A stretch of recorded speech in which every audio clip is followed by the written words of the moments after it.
Hey you guys, Eddie Collins for HotVWs magazine. You know what? I always have the pleasure of meeting some amazing people these days with some cool cars. So here I am again to show you guys another very cool car that just came out to visit me, and I thought, oh my gosh, I got to share this with you guys. So stand by. Here we go. All right, you guys, I was just mentioning special cool cars. And let me tell you, this is a treat, you guys. I'm here with Tom Wyatt. Tom, how are you? Oh, I'm very good. How are you? Good, good. Hey, thank you so much for sharing this with me. And I'll tell you, we're definitely going to share it with thousands of people because this definitely deserves a mention. Tom, how long have you had this car? Tell us a little bit about it. Yeah, well, I built it in 1973.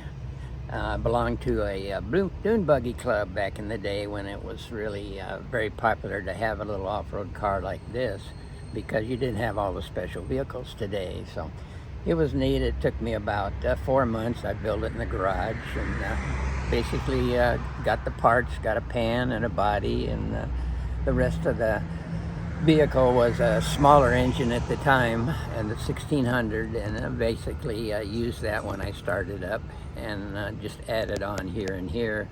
And then over the years, I made it an 1835, which is what it is now. Yeah, you can feel it. Give me a little more power, you know, for running around. I don't use it as much on the street as I do off-road. That's my, that was my big thing back at the time with the family.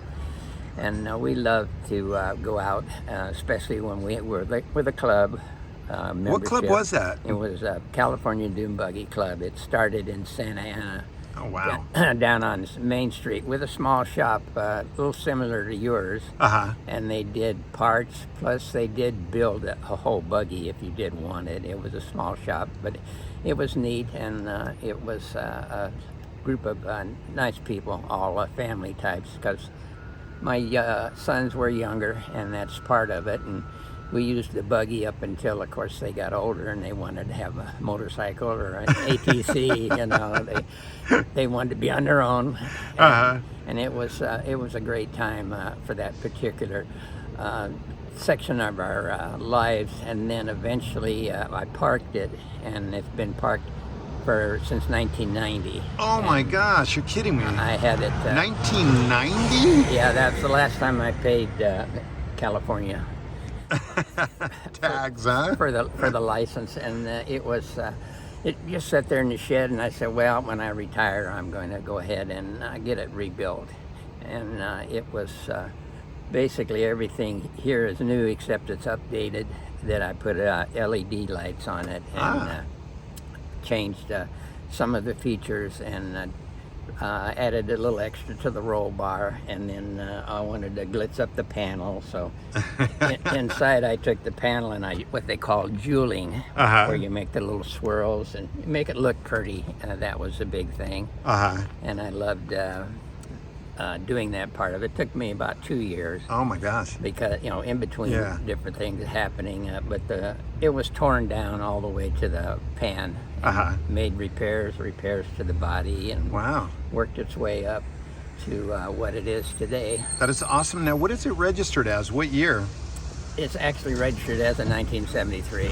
Oh, it's a 73. Okay. Yeah. Wow. All right. Yeah, I had to prove ownership of it, and I have the original pink slip for it. Oh my gosh. That I'd put away, so they that was easy. DMV couldn't even find a record of it. Oh my gosh. And I had to go through the whole rigmarole of brake and light inspection. Had to go to the highway patrol. Good times. And had to go to the state of California to get an okay that it meets basically the smog requirements at the time, even though there isn't any smog requirements on it. But they end up giving you a little white sticker, kind of like your VIN number. Yep. And that's what you have. Once you have that, then you can be legally licensed and drive on the street again. Awesome. So now you're legal to drive on the streets. But I'll tell you, just before we came out, you were showing me in this really, really cool photo album some amazing pictures that you took back in the day. Oh yeah. And tell the folks that are viewing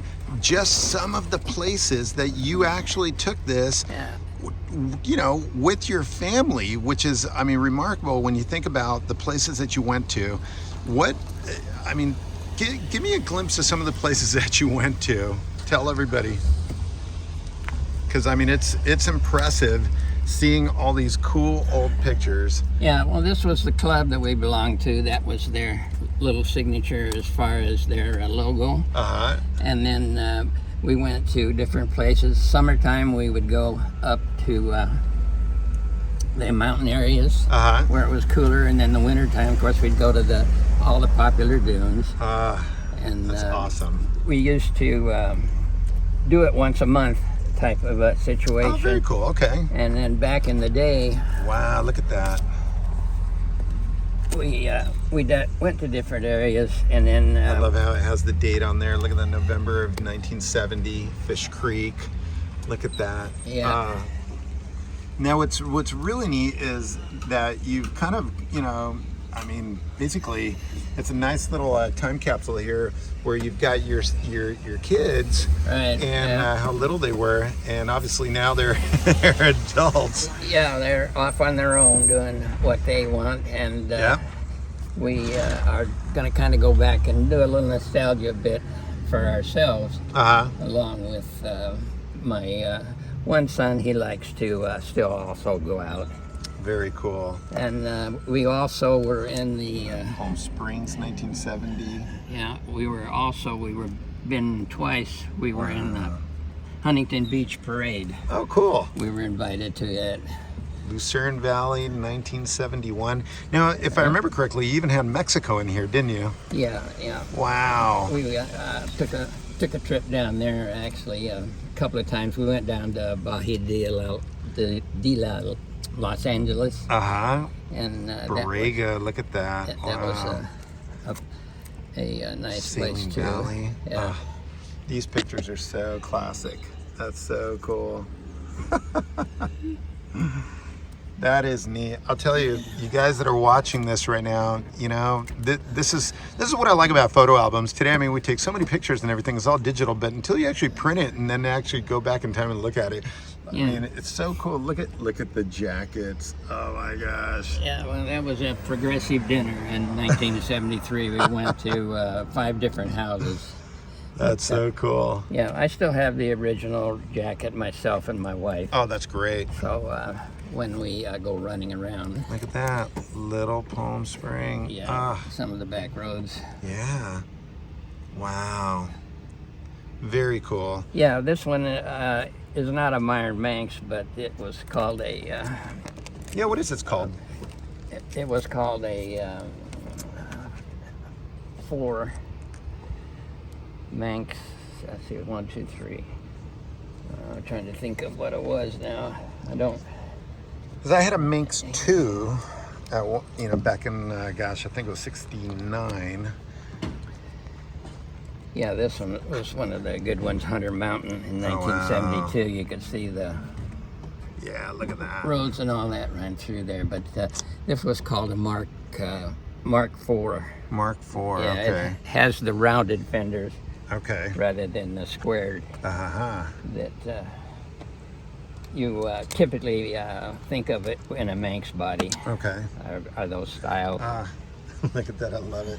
And you said one of your friends had a Baja bug? Yeah. And you guys went out on that? Yeah. So cool. We like taking him out because he'd always get stuck, and we'd have to go pull him out with a heavier car, and then a family of 4. Oh, that's funny. Also too, so he was kind of fun to. Very cool. Go along with, and then these are. Yeah, look at that. Yeah, look at that shot. Look at that. Look at little Auto House in Buena Park, you know, 50 years ago. Oh my gosh, look at that, you guys. And Corbett was around at that time too. Yeah. And then we used to go out in a camper, slide in on a truck, and then. And you said you still have that truck? Still have the truck. With the camper shell too, or? No. Okay. No, that one ended up getting pretty old, and the guy asked me if he could buy it because he wanted to take it to Baja to a fishing spot he loved down there. And he didn't have anywhere to stay, so he'd rather than a tent. So yeah, there you go. At the time, I sold it to him for. I think it was like $100. I figured take it, load her up and take it. But that was oh, that's great. kind of a little bit of history behind some of the items, but Very cool. it was pretty neat. I started out with just a basic shell right here, black wheels. Yeah, and look how far it's come. tires and everything, and then ended up getting the spoke types and put a top on it, and different things over the years. Very well done. Very well done. Well, this is awesome. Thank you so much, Tom. I really appreciate it. You know, I think it's the neatest thing. I love the fact that you've kept it throughout your, you know, just your kids growing up, and I'm sure they appreciate it as well. And I know that we do. And in the HotVWs community, we definitely appreciate this stuff. So I'm going to take a quick little walk around to show everybody what this looks like. So check it out, you guys. Very, very, very fun. Look at those fenders. Yeah. Look at that, how they're round. They're not squared off. There did the LEDs. The hood is cool. Let's go to the back, check that out.